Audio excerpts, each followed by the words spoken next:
අයිබෝන් කියලා පිළිගන්න ඔයගොල්ලෝ අදත් ඔටෝ ශ්‍රී YouTube channel එකට. ඉතින් අද අපි ගෙනලා දෙනවා ජර්මන් කාර් එකක් ඔයගොල්ලොත් එක්ක කතා බහ කරන්න විස්තර මොන වගේද කියලා. මේක ජර්මන් වාහනයක්. ඔයගොල්ලෝ දන්නවා මොකද්ද වාහනය කියලා දැකපු ගමම්ම අපි ගෙනලා තියෙන්නේ අද Volkswagen වාහනයක්. Volkswagen Jetta vehicle එකක් කාර් එකක් තමයි අද ගෙනලා තියෙන්නේ අපි කතා කරන්න. පොඩ්ඩක් බලමු කතා කරලා මේ වාහනේ මොන වගේ දේවල් තියෙන්නේ කියලා. ඔව් අතනම දැන් ඔයගොල්ලෝ හිතන ඇති Volkswagen ගිහපුවම අපි අද කුලියපිටියට ඇවිල්ලා ඉන්නේ කියලා. හැබැයි කුලියපිටිය නෙවෙයි ඉන්නේ. කුලියපිටියට ඇවිල්ලා කරන්න තිබ්බම හොඳයි. එහෙම තත්ත්වයක් නැහැනේ. රයිට් අපි යන්කෝ වීඩියෝ එකට ගිහලා බලමු මොකද්ද වාහනේ කියලා.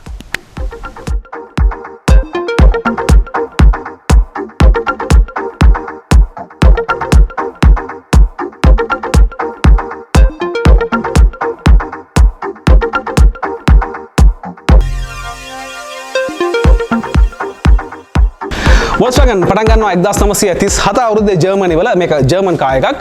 Volkswagen කියපුවම ගොඩක් ෆේමස් බීටල් එක. බීටල් එක ඔයගොල්ලෝ දන්නවා අදටත් ඉතින් බීටල් එක අදටත් දකින්න පුළුවන් ලංකාවේ ගොඩක් පාරවල යනවා බීටල් එක. ඉතින් බීටල් එක ගොඩක් ෆේමස් කාර් එකක් ලංකාවේ විතරක් නෙවෙයි ලෝකෙ හැමතැනම. ඉතින් ඒ විතරක් නෙවෙයි ඔයගොල්ලෝ ස්කූබි ඩූ බලලා තියෙනවා. ස්කූබි ඩූ එකේ තියෙන අර අපි ටීවී මොඩල් කියලා කියන්නේ ඒකත් ගොඩක් ප්‍රසිද්ධ වාහනයක් වෑන් එක. ඉතින් ඔන්න ඔය හේතු හින්දා Volkswagen කියන්නේ ගොඩක්ම ලෝකේ පොපියුලර් වෙලා තිබ්බ සහ තාමත් ගොඩක් ප්‍රසිද්ධ බ්‍රෑන්ඩ් එකක්. මේක ජර්මන් බ්‍රෑන්ඩ් එකක් ගොඩක් හොඳ හෙවි වාහනයක්. ඉතින් මේක ෆැමිලි වෙහිකල් එකක් විදිහට තමයි මේ Jetta එක ඉන්ට්‍රොඩියුස් කරලා දීලා තියෙන්නේ. අපි කතා කරමු තින් ඇතරම දැන් අපි කිව්වා බීටල් එක ගොඩක් ෆේමස් වාහනයක් කියලා. බීටල් එක ගැන කතා කරද්දී ගොඩක් රස කතා තියෙනවා. සමහරවිට ඔයගොල්ලෝ අහලත් ඇති. දැන් ওই බීටල් එකේ ඩිසයින් එක ගැන කතා කරද්දී ඒ ඩිසයිනර්ට ඒක ඩිසයින් එක ඉවර කරගන්න පොඩ්ඩක් අමාරුවෙන් ඒක කරගන්නේ කොහොමද කියලා කල්පනා කර කර ඉන්නකොට එයාගේ වයිෆ් ආවලු තේ එකක් අරගෙන ඇවිල්ලා ඒක තේ එක දීලා යනකොට එයා දැකපු ඒක ෂේප් එකක් හින්දා තමයි ඔය මේ බීටල් එක අපිට ගොඩක් දේවල් කියන්න බෑ ඊට විතර මේ බීටල් එකේ ඩිසයින් එක කරේ කියලා එහෙම කතන්දර අහලා තියෙනවා අපි. ඉතින් ඒක නිසා ගොඩක් ඇත්තටම බීටල් එක ගොඩක් ප්‍රසිද්ධ වාහනයක්. බීටල් එකේ අන්තිම කාලේ එහෙම නැත්නම් බීටල් එක ඉවර වෙනකොට බීටල් එක කන්ටිනියු කරනවා ගොල්ෆ් එක ඔයගොල්ලෝ දන්නා MK1 කියලා එනවා මේකේ හැච්බැක් මොඩල් එකක්. ඉතින් හැච්බැක් MK1 එකෙන් ගොල්ෆ් එකෙන් රීප්ලේස් කරනවා බීටල් එක. බීටල් එක හැච්බැක් එකක් විතර එනකොට සෙඩාන් කාර් එකක් විදිහට ඒකේ කන්ටිනියු කරනවා Jetta එක. ඉතින් සෙඩාන් කාර් එක බීටල් එකේ ගොල්ෆ් එකේ සෙඩාන් කාර් එක විදිහට තමයි ඒගොල්ලෝ මේක කියන්නේ මේ Jetta එක. රයිට් ඉතින් අද අපි කතා කරමු මේ Jetta එකේ මේකෙත් ගොඩක් දේවල් තියෙනවා කතා කරන්න විස්තර ගොඩක් තියෙනවා. අපි කතා කරමු මුලින් ඉඳන් මේ හැම දෙයක් ගැනම අපි හැමදාම වගේ මේක හිස්ටරි එක එහෙම නැත්නම් තව අමතර දේවල් අපි රිවිව් එක කරන ගමන් ඕගොල්ලන්ට මතක් වෙන දේවල් කියන්නම්. ඇත්තටම දැන් මේ වාහනේ මම නම් කලින් පැදලා තිබ්බේ නැහැ. අද තමයි පොඩ්ඩක් පැද්දේ. මේක පදිනකොට තේරෙනවා මාර හෙවි එක. එම නැත්නම් අපි පෙන්නන්න ඕගොල්ලන්ට චුට්ටක් මේක ඩෝ එක ඕපන් කරනකොට ඒක ඉන්ටීරියර් ගැන කතා කරද්දී ඕගොල්ලන්ට දැනගන්න පුළුවන් ඒ ඩෝ එක ඊට පස්සේ මේ සයිඩ් ෆෙන්ඩර්ස් මේ හැම දෙයක්ම මාර හෙවි. ඉතින් ජර්මන් හොඳ කාර් එකක් ඇත්තටම අපි කිව්වම ෆැමිලි කාර් එකක් විදිහට තමයි මේක ඉන්ට්‍රොඩියුස් කරලා දීලා තියෙන්නේ කියලා. වැඩි කතන්දර කතා කරන්න කලින් අපි ටග් ගාලා රිවිව් එකට යන් අපි බලාගෙන යමු මුලින්ම මොන වගේ දේවල්ද මේ Volkswagen එකේ තියෙන්නේ කියලා. 1974 තමයි ගොල්ෆ් පටන් ගන්නෙ. ඊට පස්සේ 1979 අවුරුද්දේ තමයි Jetta එක ඉන්ට්‍රොඩියුස් කරලා දීලා තියෙන්නේ. අපි කලින් කියවා වගේ ගොල්ෆ් වල සෙඩාන් මොඩල් එකක් විදියට. ෆ්‍රන්ට් වීව් එක ගත්තාම මුලින්ම මම දැක්කේ වෙන මේ ලෝගෝ එක. මේක ලෝගෝ ප්‍රසිද්ධ Volkswagen ලෝගෝ එක මෙන්න මේ විදියට බලා ගන්න පුළුවන්. ගොඩක් ලොකුවට සෙන්ටර් එකේ තියෙනවා මේ විදියට ලෝගෝ එක. ඊට පස්සේ මෙන්න මේ ෂෙල් එකේ බලා ගන්න පුළුවන් අපිට ක්‍රෝම් ලයින්ස් ටිකක් තියෙනවා යුනික් විදිහට හැම වාහනයකම වගේ අපි කතා කරනකොට එක කියනවා හැමදාම මේකෙත් බලා ගන්න පුළුවන් මෙන්න විදිහට ගොඩක් ලස්සනයි ඒක. හොඳ අපියරන්ස් එකක් දෙනවා ඉස්සරහට එකෙන්. ඊට පස්සේ මම එනවා මේකේ හෙඩ්ලයිට් එකට. හෙඩ්ලයිට් එකේ දැකපු ලස්සන දෙයක් තියෙනවා මෙන්න මෙතන අපි පොඩ්ඩක් ළඟට අවිල්ලා පෙන්නමු. මෙන්න මේ වගේ සාමාන්‍යයෙන් අනිත් බ්‍රෑන්ඩ්ස් වල දකින්න නොලැබෙන ගොඩක් විශේෂ දෙයක් තියෙනවා Volkswagen ලෝගෝ එක. මෙන්න මේ විදිහට ඇතුලේ ඔයගොල්ලන්ට පේනවා ඇති මෙන්න මෙතන තියෙනවා. ඒක මාර ලස්සන ඩිසයින් එකක්. ඊට අමතරව මේ ගොඩක් ක්‍රෝම් කොටස් තියෙනවා හෙඩ්ලයිට් එකේ ගොඩක් ලස්සන රවුන්ඩ් ඩිසයින් එකක් තමයි මේකට දීලා තියෙන්නේ. අපි එනවා පහළ බම්පර් එකට. බම්පර් එකෙත් මේ වගේ සිල්වර් කොටසක් තියෙනවා බලා ගන්න. ඊට අමතරව මෙතන ඩිසයින් එකක් තියෙනවා ලස්සන. පහළ ෆොග් ලැම්ප් එකක් මේක ඇවිල්ලා නැහැ. නමුත් මෙන්න මේ විදිහේ ක්ලස්ටර් එකක් තියෙනවා. ෆොග් ලැම්ප් එක ඕනනම් රීප්ලේස් කරගන්නත් පුළුවන්. එහෙම දාපුවත් අපි දැකලා තියෙනවා. ග්‍රවුන්ඩ් ක්ලියරන්ස් එක ගැන අපි කතා කරනවා. මේක ගොඩක් හොඳ රිලයබල් වාහනයක් අතර. සමහර වෙලාවට ලංකාවේ මේවා ගොඩක් දකින්න හම්බුනේ නැහැ. මේකට එක හේතුවක් තමයි මේකේ පාර්ට්ස් ගොඩක් ලංකාවේ තිබ්බේ නැහැ. මේක ජර්මන් වාහනයක්. ඉතින් ජර්මන් පාර්ට්ස් ගොඩක් මේකට සෙට් වෙනේවා ලංකාවේ ගන්න තිබුණේ නැහැ. ඒක නිසා ගොඩක් අර තිබ්බේ නැහැ බලා ගන්න. මේ වාහනේ අතරින් ගොඩක්ම අඩුවෙන් බලා ගන්න තියෙන වාහනයක්. මේක 2 ලීටර් එන්ජින් එකක් තියෙන මේක ඩීසල් වාහනයක්. ඩීසල් කාර් එකක්. ඉතින් ඩීසල් කාර් එකක් වුණාට ගොඩක් කරලා අපිට බලා ගන්න හම්බුනේ මේකේ තියෙන වගේ 2 ලීටර් ටර්බෝ කාර් එක තමයි බලා ගන්න හම්බුනේ. නමුත් මේක ටර්බෝ එන වාහන නෙවෙයි මේක 2 ලීටර් වාහනයක් ටර්බෝ එන එක නෙවෙයි. මොකද මේ ටර්බෝ නැති වාහන ගොඩක් අඩුවෙන් තමයි ලංකාවේ තිබ්බේ බලාගන්න. මේ වාහන කීපෙන් එකක් තමයි අද අපි ගෙනලා දෙන්නේ පෙන්වන්න ඕගොල්ලන්ට.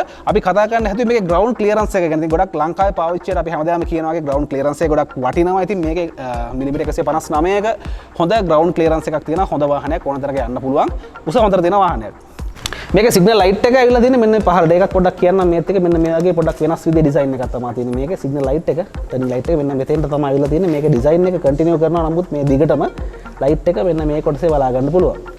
අපි කතා කරනවා මේකේ ඩයිමෙන්ෂන්ස් ගැන. මේකේ දිග ගත්තාම 1644ක් තියෙනවා මිලිමීටර. මේකේ විඩ්ත් එක තියෙනවා 1778ක් මිලිමීටර. ඊට පස්සේ මේකේ වීල් බේස් එක 104ක් තියෙනවා. මේක තියෙන්නේ අඟල් 104ක් තියෙනවා. මේක සෙඩන් එකන්නේ ටිකක් දිගයි. නිසා ටර්නින් රේඩියස් එක මීටර් 5.5ක මීටර් 5.5ක ටර්නින් රේඩියස් එකක් තමයි මේ වාහනේට තියෙන්නේ. අපි කතා කරන්නේ මේකේ සයිඩ් වීව් එක මොන වගේද කියලා. සයිඩ් එකට ආපුවම මේ වගේ පෙනුමක් තමයි තියෙන්නේ. ඔයගොල්ලන්ට පේන ඇති මේක සෙඩන් කාර් එකක් විදිහට ගොඩක් හොඳ සයිඩ් වීව් එකක් තියෙන වාහනයක්. අපි බලනවා ඉස්සෙල්ලා මෙයිලා මේකේ ටයර් සයිස් එක මොන වගේද කියලා. මේකේ වීල් සයිස් එක ගත්තාම 16 ඉන්ච් වීල් සයිස් එකක් තියෙන්නේ. මේකේ මේ ඔරිජිනලි ආපු එක තමයි මේ කප් එක තියෙන්නේ. මේ විදිහට බලා ගන්න. මේ කප් එකක් තියෙන අතරම බ්‍රේක් ගැන කතා කරනවා නම් මේකේ ෆ්‍රන්ට් රියර් දෙකම වෙන්ටිලේටඩ් ඩිස්ක් බ්‍රේක්ස් පාවිච්චි කරලා තියෙනවා. ඊට පස්සේ අපි එනවා මේකේ සයිඩ් මිරර් එකට. සයිඩ් මිරර් එක ගත්තාම මෙන්න මේ දේ ෂේප් එකක් තියෙන බලා ගන්න. මේකේ වින්කර් මිරර් කියන ඔප්ෂන් එකත් ඇවිල්ලා තියෙනවා මේ විදිහට. ඩෝර් එක මම පොඩ්ඩක් ඕපන් කරලා පෙන්නන්න ඕගොල්ලන්ට. දැන් මේ ඩෝර් එක අපි කලින් කිව්වා වගේ මේක මාර හෙවි. ඒක අතර දැනෙනවා හොඳට. ඊට අමතරව කියනවා ස්පෙෂලි මේක 3 ස්ටෙප් හොඳටම තියෙනවා. මේක අර ස්ටෙප්ස් 3කට ඕපන් වෙන එක ඕගොල්ලන්ට ඒක පේන්නේ නැති මම හිතන්නේ ඒ විදිහට තියෙනවා. ඒක හරියටම තියෙනවා. මේක මාර බරයි ඩෝර් එක. මම හිතන්නේ ගොඩක් මේක ස්ටෙඩි වාහනයක්. ඉතින් ගොඩක් ෆාස්ට් ඩ්‍රයිව් කරන්නත් පුළුවන්. ස්ටෙඩි වෙලා තියෙන්නේ. ගොඩක් මේක weight එක ගොඩක් වැඩි නිසා ඩෝර් හැන්ඩල් එක මෙන්න මේ වගේ ෂේප් එකක් තමයි අපිට බලා ගන්න පුළුවන්. ඉන්නේ චුට්ටක් ළඟට ආවිල්ලා බලමු. මේ වගේ ෂේප් එකක් තියෙන ඩෝර් හැන්ඩල් එකේ.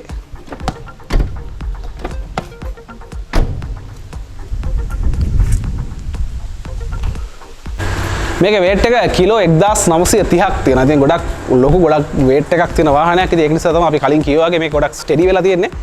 ෆාස්ට් ඩ්‍රයිව් කරන්න පුළුවන්. බෙන්ට් එකක් ගන්න වෙලාවත් ඔය අපි දැන් මේක ඕන දැන් පොඩ්ඩකට කලින් අපිත් ඒ කිව්වා 60 වගේ තියෙන බෙන්ට් එකක් අපිට 100ට වුණත් ගිහිල්ලා කිසි අවුලක් නැතුව ගන්න පුළුවන් කියලා. ඒ තරම් ගොඩක් හොඳයි. හොඳ රයිඩ් එකක් ගන්න පුළුවන් ස්ටෙඩි වෙහිකල් එකක් මේක. අපි එනවා පිටිපස්සට. ඊට පස්සේ පිටිපස්ස මොන වගේද කියලා චුට්ටක් බලන්න. රියර් වීව් එක මේ වගේ තමයි ඔයගොල්ලන්ට පේන්නේ. අපි ෆ්‍රන්ට් එකේ දැකපු විදිහම ටේල් ලයිට් එකක් තියෙනවා. ඒ ෂේප් එකම තමයි තියෙන රවුන්ඩ් ෂේප් එකක් තියෙන. මේ ටේල් ලයිට්ස් වලත් පොඩක් යුනික්නස් එකක් තියෙනවා. මාර විදිහට අත්‍තරම මේ ඔයගොල්ලන්ට පේනවා ඇති. අමුතු විදිහේ ඩිසයින් එකක් තමයි තියෙන්නේ. මේක ඇතුළේම ගොඩක් වෙනස් තියෙන විදිය. ෆ්‍රන්ට් එකෙත් අපි දැක්කා මේකේ ලෝගෝ එක තියෙනවා. රියර් එකේ ලෝගෝ එක නැහැ. නමුත් ගොඩක් වෙනස් විදිහේ ඩිසයින් එකක් තමයි මේ විදිහට බලා ගන්න පුළුවන් වෙන්නේ. මේක 2 පීස් විදිහට තමයි දීලා තියෙන්නේ. මේ කොටස් දෙකකට බූට් ටේල් ගේට් එකේ තියෙන එක කොටසක්. ඊට පස්සේ බොඩි එකේ මෙතන තියෙන ඊතුරු කොටස. ඊට පහලින් තියෙනවා මේකේ ජෙට්ටා කියලා මෙන්න මේ විදිහට මේක ලෙටරින් වලින් දාලා තියෙනවා. මේක ස්ටීල් අතර ප්ලාස්ටික් නෙමෙයි. මේ විදිහට තියෙනවා බලා ගන්න පුළුවන් බැජ් එකක් පිටිපස්සේ. සෙන්ටර් එකේ තියෙනවා. අපි සෙන්ටර් එකේ මෙන්න මේ හුඩ් එක පොඩ්ඩක් බලපුවම අපිට එකපාර මතක් වෙනවා අපි කතා කරපු 1-to-1 එකේ වගේ පොඩි ෂේප් එකක් තියෙනවා. මේක ස්පොයිලර්ස් මොනවත් නැති වුණාට මේ ෂේප් එක පොඩ්ඩක් ඒ විදිහ මේ ලයින් එක විතරක් මම කියන්නේ. පොඩ්ඩක් ඒ වගේ පෙනුමක් තියෙනවා. පිටිපස්සේ තියෙනවා ලෝගෝ එක මේ විදිහට. ටේල් ගේට් එක පොඩ්ඩක් ඕපන් කරලා පෙන්නන්න හදන්නේ අපි. මේක ලීටර් 510 ගොඩක් හොඳ ඉඩක් තියෙන වාහනයක්. ලීටර් 510ක කැපැසිටි එකක් තියෙනවා මේකේ බූට් එකේ. බූට් එක ඕපන් කරන්න පුළුවන් අපිට. ෆ්‍රන්ට් එක රිලීස් කරන්න පුළුවන් ඩ්‍රයිව් ඒරියා එකේ තියෙන ලීවර් එක පාවිච්චි කරලා. එහෙම නැත්නම් අපිට මේ රිමෝට් එකක් තියෙනවා. මේක මේ විදිහේ රිමෝට් එකක් තියෙනවා දීලා මේක කීයක්කුත් තියෙනවා. පුෂ් ස්ටාර්ට් නෙවෙයි ඇවිල්ලා තියෙන්නේ. මේක 2012 අවුරුද්දේ වාහනයක් වුණාට ඒ වගේ ඔප්ෂන් ගොඩක් ඇවිල්ලා තියෙනවා මේ වාහනෙට. මේක අපි මෙතනින් ප්‍රෙස් ඇන්ඩ් හෝල්ඩ් ඊට පස්සේ රිලීස් වෙනවා. අපි ඕපන් කරලා බලමු. මෙන්න මේ විදිහට තමයි බලා ගන්න පුළුවන් වෙන්නේ. මේක ලීටර් 510ක ගොඩක් ලොකු ඉඩ ප්‍රමාණයක් තියෙනවා. මේවා සමහරවිට පාවිච්චි කරන්න වෙනවා අපිට. අපේ සමහර කරදරකාරයන්ගෙන් බේරෙන්න මේක මේ කපුරු බොල දාලා තියෙන්නේ. මීයෝ වගේ කට්ටිය එන්නේ නැහැ එතකොට. එහෙම දාලා තියෙනවා. ඊට පස්සේ බලමු අපි මේකේ ස්පෙයා වීල් එකක් තියනවාද කියලා. ස්පෙයා වීල් එකක් තියෙනවා මේකේ. මෙතන තමයි ස්පෙයා වීල් එක තියෙන්නේ. ස්පෙයා වීල් එක සහ ටූල් කිට් එක බලා ගන්න පුළුවන්. රයිට් ගොඩක් හොඳ ඉඩක් තියෙනවා මේකේ බූට් එක ගැන කතා කරනකොට. රයිට්. නෝනේ. රිය බම්ප් එකේ පිටිපස්සේ අපි මෙන්න මේ වගේ ලස්සන කොටසක් බලා ගන්න පුළුවන්. මේක ප්ලාස්ටික් ගොඩක් ලස්සනයි. මේ බම්ප් එක මෙන්න මේ ලිප් එකක් කියලා දෙන ගොඩක් ලස්සන. මේකේ දෙපැත්තේ මේ වගේ රිෆ්ලෙක්ටර්ස් දෙකක් බලා ගන්න පුළුවන්. ඒ විතරක් නෙවෙයි අපි කිව්වා මේක 159ක ග්‍රවුන්ඩ් ක්ලියරන්ස් එකක් තියෙනවා කියලා මිලිමීටර් ගොඩක් හොඳට පේනවා. මේ ඇන්ගල් එක ගොඩක් උසයි වාහනයක නිසා ගොඩක් වෙලාවට ඕන පාරක යන්න පුළුවන් යට වදින ප්‍රශ්න මේකට එන්නේ නැහැ. මේ පැත්තට මෙතන ෆියල් ලිඩ් එක මෙතන බලා ගන්න පුළුවන් මේකේ ලීටර් 60ක ටිකක් ලොකු ෆියල් ටැංක් එකක් තියෙනවා. අපි කලිනුත් කිව්වා මේක ඩීසල් වාහනයක්. ෆියල් කන්සම්ප්ෂන් එක අතින් ගත්තම සුපිරි වාහනයක්. ඉතින් මේක ඩීසල් කාර් එකක් සාමාන්‍යයෙන් 18ක් 19ක් වගේ ප්‍රමාණයක් කරන ඇවරේජ් මේ කියන්නේ 18ක් 19ක් මේ වගේ කාර් එකක් කරනවා කියන්නේ ඒක ගොඩක් හොඳ මට්ටමක්. මොකද අද කාලෙත් එක්ක බලනකොට නම් ඇත්තටම මාර විදිහට වටිනවා ඒක. මෙතන පොඩක් ඕපන් කරලා පෙන්නන්නම් මේකේ ඩෝ එකේ තමයි දැන් ඕගොල්ලන්ට ඉන්ටීරියර් ගැන කතා කරද්දිත් ඒක බලා ගන්න පුළුවන් ගේ මම චුට්ටක් නිකන් පෙන්නන්නම්. මෙන්න මෙතන තමයි මේක ඕපන් එක තියෙන්නේ. අතනින් ඕපන් කරගන්න පුළුවන්. මේක ඩීසල් මෙතන ගහලා තියෙනවා මේ වැරදිලා පෙට්‍රල් එකම ගෙවුවොත් කේස් එකක් යනවා. මෙතනත් ගහලා තියෙනවා ඩීසල් කියලා. ඩීසල් වාහනයකට දැන් පෙට්‍රල් ගැහුවොත් මොකද වෙන්නේ කියලා ඔයගොල්ලෝ දන්නවනේ. ඒක අපි ගිය සතියේ කරා ඒ වීඩියෝ එකත් බලන්න බැරි නැත්නම් අනිවාර්යයෙන්ම මේකත් සුපර් ඩීසල් තමයි පාවිච්චි කරලා තියෙන්නේ. දැන් සුපර් ඩීසල් නැති නිසා වෙන වෙන දේවල් කරන්න වෙලා තියෙනවා. ඒ වගේත් අපි කතා කරා ගිය සතියේ ඒකත් බැරි නැත්නම් අනිවාර්යයෙන් මේකත් බලන්න. ඊට පස්සේ අපිට කතා කරන්න තියෙන්නේ මේකේ එන්ජින් එක ගැන. චුට්ටක් බලමු එන්ජින් රූම් එක ඕපන් කරලා මොනවා වගේද කියලා. රයිට් මේ තියෙන්නේ මේකේ එන්ජින් කම්පාර්ට්මන්ට් එක. මේක ගැන බලපුවමත් ඔයගොල්ලන්ට පේන එකපාරට මේක ජර්මන් කාර් එකක් තමයි කියලා. මේ විදිහට ඔයගොල්ලෝ දැකලා ඉතින් ගොඩක් වෙලාවට අපි කතා කරපු BMW Benz වල මේ වගේ හොඳ කව එකක් තිබ්බ හොඳ ෆිනිෂ් එකක් තියෙන එන්ජින් එකක් තමයි තිබ්බේ. මේකෙත් ඒ විදිහට තමයි බලා ගන්න පුළුවන් ඉන්නේ. මේකේ පොඩ්ඩක් කම්පැක්ට් එන්ජින් එකක් තියෙන. ඒ කියන්නේ ගොඩක් පිරිලා තියෙන එන්ජින් රූම් එකේ ගොඩක් පිරිලා තියෙන එන්ජින් එකෙන් ඔයගොල්ලන්ට පේනවා ඇති. මේක ඩීසල් එන්ජින් එකක් 2 ලීටර් ඉන්ලයින් 4 සිලින්ඩර් එන්ජින් එකක් තමයි මේකේ එන්නේ. මේක එන්ජින් පවර් එක ගැන කතා කරනවා නම් හෝස් පවර් 140ක් ප්‍රොඩියුස් කරනවා RPM 4000 දී ටෝක් එක නිව්ටන් මීටර් 319ක ටෝක් එකක් බලා ගන්න 2 ලීටර් ටර්බෝ නැති එකක්. අපි මේ ගොඩක් ජර්මන් කාර්ස් වල දකින ෂොක්ස් මේකේ බලා ගන්න පුළුවන්. මේක හැබැයි මොනෝ ෂොක් එකක් තියෙන. මෙන්න මෙතන එකක් තියෙන දෙපැත්තෙම නෑ. එකක් දීලා තියෙනවා මෙන්න මෙතෙන්ට. ඒ කියන්නේ මේක පොඩක් බරයි අතනවා. අපි කලින් කියවනේ මේක ඩෝ එකක් ටිකක් බරයි කියලා. ඉතින් ඒ වගේ තමයි මේකේ මේ බොනට් එකත් ගොඩක් බරයි. ඒ නිසා තමයි මේක දීලා තියෙන්නේ. රයිට් ඔන්න ඔය විදිහට තමයි මේක එන්ජින් එක ගැන අපිට කතා කරන්න තියෙන්නේ. අපි කතා කරා Jetta එකේ එක්ස්ටීරියර් මොනවා වගේද කියලා. එක්ස්ටීරියර් ගැන ඔයගොල්ලන්ට අයිඩියා එකක් එන්නේ නැති මේ වගේ මේ වාහනේ කියලා. ඉන්ටීරියර් වලත් තියෙනවා කතා කරන දේවල්. චුට්ටක් බලමු අපි අතට ගිහිල්ලා මොනවා වගේද කියලා.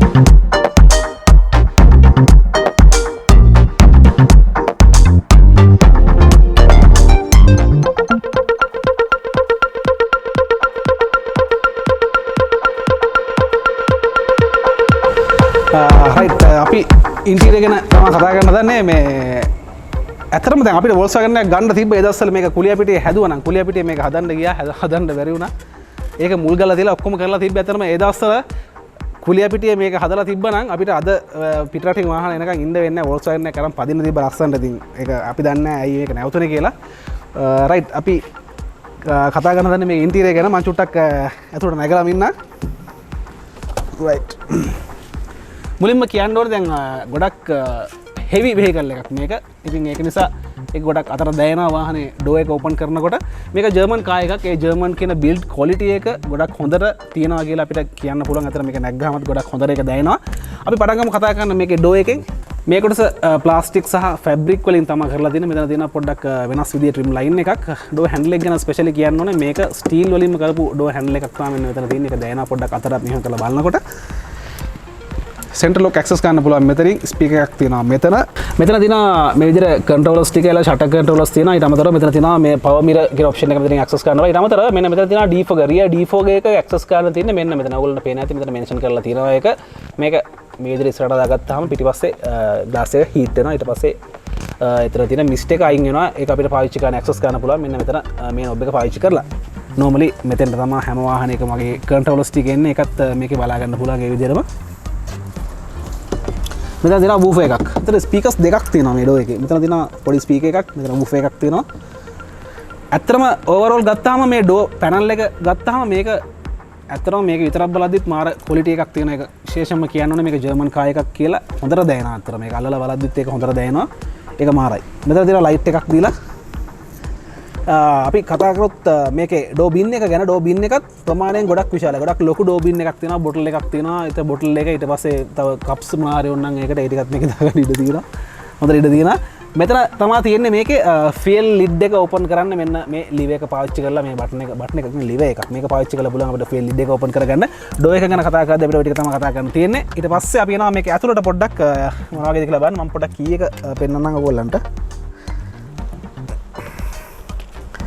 රයිට් මෙතන මේක කී එක මේකේ රිමෝට් කී එකක් තියෙනවා ලොක් අන්ලොක් කරගන්න පුළුවන් ඊට පස්සේ ටේල් ගේට් එක රිලීස් කරගන්න පුළුවන් ඒ ටික කරගන්න මේ බටන් රිමෝට් එක පාවිච්චි කරන්න පුළුවන් මේකේ මෙන්න මේ විදිහට තමයි ෆිසිකල් කී එක තියෙන මේක ස්ටාර්ට් කරන රයිට් ඊට පස්සේ අපි ඇතුළට ඇවිල්ලා ඔප්ෂන් ගැන කතා කරනකොට පටන් ගමු මේ පැත්තෙන් මෙතන යා වෙන්ට් එකක් තියෙනවා මෙතන AC වෙන්ට් එකක් ඒක කන්ට්‍රෝල් කරගන්න පුළුවන් මෙතන මෙන්න මේ ස්ක්‍රෝල් එක පාවිච්චි කරලා ඊට පහලින් ඔයගොල්ලෝ දැකලා ඇති ගොඩක් වෙලාවට මේක ජර්මන් කාර්ස් වල මෙන්න මේ විදිහට තමයි මේක හෙඩ්ලයිට්ස් කන්ට්‍රෝල් කරන්න ට්‍රස්ට් එක දීලා තියෙන්නේ ඒ විදිහම තමයි මේකෙත් ඇවිල්ලා තියෙන්නේ මේ වගේ එකකින් තමයි මේක නැත්තම් ජපාන් කාර්ස් වල ගොඩක් වෙලාවට අපි දැකලා තියෙනවා මේක ලිවර්ස් වලට එන්නේ මෙන්න පහළට තමයි එන්නේ මේකේ මෙන්න මෙතෙන්ට ඇවිල්ලා තියෙන හෙඩ්ලයිට් එක පාකින් ඊට පස්සේ ෆොග් ලැම්ප්ස් ඔන් ඔෆ් කරගන්න මෙන්න මේක නොබ් එකක් විදිහට තමයි මෙතන දීලා තියෙන්නේ ඊට පස්සේ මේකේ ඇන්ගල් එක අපිට හදාගන්න පුළුවන් හෙඩ්ලයිට්ස් වල මෙන්න මේක පාවිච්චි කරලා ඒක ඇත්තටම මේකෙන් තමයි දීලා තියෙන්නේ ඊට අමතරව මෙහා පැත්තේ තියෙනවා මේකේ ඉන්ටීරියර් ලයිට්ස් වල කන්ට්‍රෝල් එක කරගන්න පුළුවන් මෙන්න මේ ස්ක්‍රෝලර් එක පාවිච්චි කරලා ඊට පස්සේ අපි එනවා මේකේ ස්ටියරින් වීල් එක රවුන්ඩ් ෂේප් එකක් තියෙන මේකේ මේ දැනට නම් මේක කවර් එකක් දාලා තියෙන මම නිකන් අල්ලලා බැලුවා මේක රබර් මික්ස් මැටීරියල් එකකින් කරලා තියෙන මේ ස්ටියරින් වීල් එක මාර ග්‍රිප් එකක් තියෙන. ඇත්තටම මේක හොඳට දැනෙනවා අතට බිල්ඩ් ක්වොලිටි එක ගැන කතා කරනවා නම් නම්බර් 1 කියලා කියන්න පුළුවන් ඇත්තටම. ඊට පස්සේ මේකේ මල්ටි ෆන්ක්ෂනල් ඔප්ෂන්ස් මොනවත් ඇවිල්ලා නැහැ. සෙන්ටර් එකේ දෙනවා Volkswagen logo එක. ඊට පස්සේ මෙතන SRS එයා බෑග් එකක් තියෙනවා.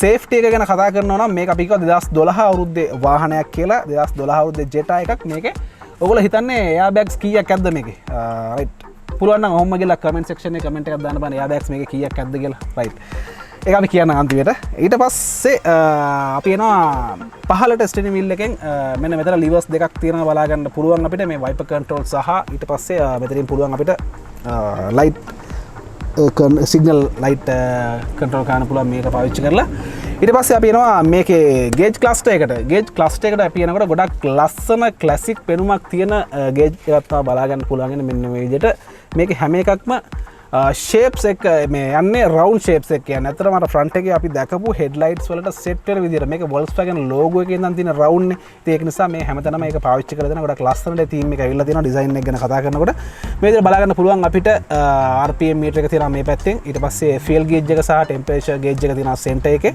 මැද තියෙන පොඩි MID පැනල් එකක් ඒක නම් තියෙන්නේ වන් කාලර් එකක් ඉතින් චුට්ටක් අපි ඒක ඔන් කරලා පෙන්නන්න ඕගොල්ලන්ට ස්ටාර්ට් කරලා පෙන්නන්න මොන වගේද කියලා MID පැනල් එක බලා ගන්න පුළුවන් ඉන්නේ අපිට රෙඩ් කාලර් එකෙන් තියෙන්නේ ඒක ඩීටේල්ස් ට්‍රිප් ඩීටේල්ස් වගේ දේවල් අපිට බලා ගන්න පුළුවන් ඊට පස්සේ warnings තියෙනවා මේ ඩෝර් එක ඕපන් කරලා තියෙන ඒ ටික පෙන්නනවා ඊට පස්සේ මෙන්න මෙතන තියෙනවා ටයිම් එක අපිට හදා ගන්න පුළුවන් මේ බටන්ස් ටික පාවිච්චි කරලා ඊට පස්සේ මේක 0 කරගන්න වගේ දේවල් වලට මේක පාවිච්චි කරන්න පුළුවන් එහෙම ඔප්ෂන්ස් ටිකක් දීලා තියෙනවා රයිට් ඒ ටික තියෙන්නේ එන්නේ මේ විදිහට තමයි දීලා තියෙන්නේ හරි ඊට පස්සේ අපි එනවා මේකේ සෙන්ටර් එකට ඊට පස්සේ ඩෑෂ්බෝඩ් එකට අපි එනවා ඩෑෂ්බෝඩ් එකත් අර ඩෝර් එකේ තිබ්බ ප්ලාස්ටික් මැටීරියල් එකකින්ම තමයි කරලා තියෙන්නේ නමුත් ගොඩක් හොඳ බිල්ඩ් ක්වොලිටි එකක් තියෙනවා සෙන්ටර් එකේ තියෙනවා මෙන්න මෙතන තියෙනවා යාවෙන්ස් දෙකක් ඊට අමතරව මෙතන තියෙනවා වූෆර් එකක් රයිට් මෙතන වූෆර් එකක් තියෙනවා මෙතන යාවෙන්ස් දෙකක් තියෙනවා ඊට පස්සේ පහළ තමයි මේකේ ඔඩියෝ සිස්ටම් එක තියෙන්නේ මෙන්න මේ විදිහට බලා ගන්න ඒ ක්ලාසික් ඔඩියෝ සිස්ටම් එකක් තමයි තියෙන්නේ ඔරිජිනල් ආපු එකමයි මේකේ තමයි බලා ගන්න පුළුවන් ඉන්නේ CD ලෝඩ් එකකුත් එක්කම තියෙනවා ඒක රයිට් ෆ්‍රන්ට් එකේ තියෙනවා මෙතන AC වෙන්ට් එකක් සාමාන්‍ය අපි ගොඩක් වාහන වල තියෙනවා ඒක මේකේ කන්ට්‍රෝල් කරන්න පුළුවන් මෙන්න මේ ස්ක්‍රෝල් එක පාවිච්චි කරලා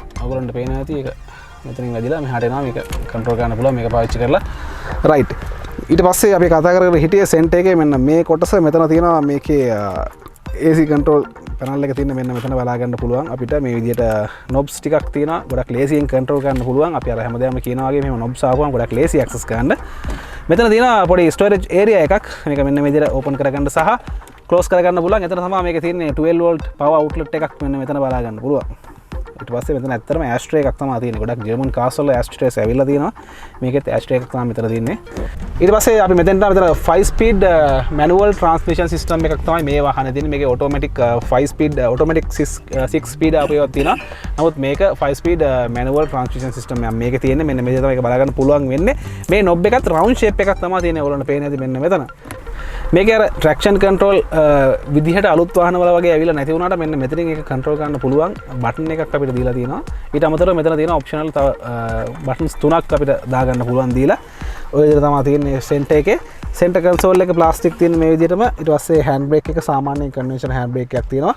මෙතන තියෙනවා cup holders දෙකක් දීලා උන විදිහට තමයි බලා ගන්න පුළුවන් ඉන්නේ center එක. මෙතන ඊට පස්සේ තියෙනවා අපිට පොඩි storage area එකක් සහ cup holder එකක්. සීට්ස් ගැන කතා කරනවා මේකේ සීට් කව එකක් දැනට දාලා තියෙනවා. නමුත් මේකේ මාර කම්ෆර්ටබල්. ඒක ගොඩක්ම කියන්න ඕනේ ගොඩක් හොඳ කම්ෆර්ටබල්. ඒ වගේම තමයි දෙපැත්තෙන් කෝනරින් වල සපෝට් කරන ගොඩක් හොඳ සීට් සෙට් එකක් මේකේ දීලා තියෙනවා. ෆ්‍රන්ට් එකේ උඩ අපි බලන රූෆ් එකේ මෙන්න මෙතන තියෙනවා ගොඩක් ලස්සන ක්ලාසික් අර අපි දැක්ක C200 එකේ තිබ්බ මේ වගේ ලයිට් දෙකක් බෙන්ස් වල මේ වගේ ලයිට් දෙකක් මෙතන බලා ගන්න පුළුවන්. කැබින් ලයිට්ස් ඔන් ඔෆ් කර ගන්න පුළුවන් මේක පාවිච්චි කරලා. ඊට පස්සේ ඩෝ එකත් එක්ක ෆන්ක්ෂන් වෙන්න හදා ගන්න පුළුවන්. මෙතන තියෙන පොඩි ස්ටෝරේජ් ඒරියා එකක් ගොඩක් ලයිසන්ස් ඉන්ෂුරන්ස් වගේ දේවල් දාලා තියාගන්න පුළුවන් අපිට මේකේ. ඊට පස්සේ අපි එනවා මේකේ සන් වයිසර්ස් වලත් මේ විදිහට අපිට මිරර් එකක් එක්ක යන සන් වයිසර්ස් මේකට ඇවිල්ලා තියෙනවා. ඒක ගොඩක් හાર્ඩ් ප්ලාස්ටික් එකකින් තමයි කරලා තියෙන්නේ. ෆ්‍රන්ට් එකේ තියෙන ඔයගේ දේවල් තමයි කතා කරන්නේ. අපි යනවා පොඩක් පිටිපස්ස රියර් මොන වගේ දේවල් තියෙන කියලා බලන්න. රියර් පැසෙන්ජර් ඒරියා එකේ මම ඉන්නේ ගොඩක් හොඳ ඉඩක් තියෙනවා. අපි මුලින් කිව්වා වගේ මේකේ ඉඩ පහසුව ගැන කතා කරද්දී ගොඩක් හොඳ ලෙග් රූම් එකක් ගොඩක් හොඳ හෙඩ් රූම් එකක් තියෙන අතරම ඊට පස්සේ ඩෝ එක ගැන කතා කරනවා ෆ්‍රන්ට් එකේ විදිහම තමයි මෙතන ස්පීකර් එකක් තමයි මෙතනත් එකක් තියෙනවා වූෆර් එකක් ඊට පස්සේ ගොඩක් හොඳ මේ ප්ලාස්ටික් මැට් ෆිනිෂ් ප්ලාස්ටික් එකකින් කරපු හැන්ඩල් එකක් තියෙනවා ඩෝ බින් එක ලොකු එකක් නේ පොඩි එකක් තමයි බලා ගන්න පුළුවන් මෙන්න මෙතන ලයිට් එකක් තියෙනවා ෆ්‍රන්ට් එකේ වගේම ඊට අමතර කියන්න තියෙන්නේ මේක රේඩින් ලයිට්ස් ඇතුළට එන්න රේඩින් ලයිට්ස් තියෙනවා මෙතන ඊට පස්සේ මෙතන ඇක්සස් කරන්න පුළුවන් වෙනම දීලා තියෙනවා සීට් වල කම්ෆර්ටබල් ගොඩක් ඒ වගේම තමයි අපි හැමදාම කියනවා මෙතන සෙන්ටර් එකේ තියෙනවා රයිට් මේ පැත්තට එන්නම්ම සෙන්ටර් එකේ තියෙනවා ටිකක් උස මේ වගේ ෆ්ලෝ හම්ප් එකක් ඉතින් නමුත් තුන් දෙනෙකුට යන්න පුළුවන් මොකද හෙඩ් රෙස්ට් තුනක් තියෙනවා මෙන්න මේ විදිහට දීලා වෙන ආම් රෙස්ට් එකක් මේකේ මේ විදිහට බලා ගන්න නැහැ ස්පෙෂලි වෙන කියන්න දෙයක් නැහැ ඉතින් අතන ඔය වගේ දේවල් තමයි තියෙන්නේ අපි කියවනේ මේක එයා බෑග්ස් කීයක් තියෙනවද කියලා කිව්වේ නැහැ. ඔයගොල්ලෝගෙන් ඇහුවා. එයා බෑග්ස් කමෙන්ට් එකක් දාන්න. සේෆ්ටි එක ගත්තාමත් ගොඩක් හොඳ වාහනයක්. ඉතින් පිටිපස්සේ ගැන කතා කරද්දී ඔය ටික තමයි කතා කරන්න තියෙන්නේ. රයිට් එහෙනම් අද අපි කතා කරා Jetta එක ගැන Volkswagen ඔයගොල්ලෝ ගොඩක් විස්තර දැනගන්න නැති. තව ඔයගොල්ලෝ දන්න විස්තරක් තියෙනවා නම් අනිවාර්යයෙන්ම අමතක කරන්න එපා. කමෙන්ට් සෙක්ෂන් එකේ කමෙන්ට් එකක් දාන්න. ඔයගොල්ලෝ දන්න දේවල් මොනවද කියලා ෂෙයා කරගන්න අපිත් එක්ක. ඊට අමතරව අපි කිව්වා බීටල් එක ගැනත් බීටල් එක ගැන අපි කතා කරනවා ළඟදීම දවසක අපි වීඩියෝ එකක් ගෙනවා අපේ ක්ලාසික් කාර් සෙග්මන්ට් එකක් කරන්න බලාපොරොත්තු වෙනවා. ඒකත් එක්ක අපි කතා කරමු මේ වාහනේ ගැනත්. එහෙනම් අද අපි ගිහින් තමයි ලෑස්ති වෙන්නේ. ඔව් ඉතින් අද අපි ගිහින් තමයි ලෑස්ති වෙන්නේ. අමතක කරන්න බෑ හැමදාම වගේ අපි කියනවා අපේ Facebook page එක තියෙනවා අනිවාර්යෙන් follow කරන්න. ඊට පස්සේ Instagram අපේ page එකක් තියෙනවා ඒකත් follow කරන්න අනිවාර්යෙන්ම. TikTok එකෙත් අපි ඉන්නවා. රයිට් එහෙනම් අද අපි ගිහින් ලබන සතියේ හම්බෙමු තවත් වාහනයක විස්තර අරගෙන. අපි එහෙනම් අද ගිහින් නම් ඔයගොල්ලන්ට සුබ සතියක් ප්‍රාර්ථනා කරනවා. අපි Auto Street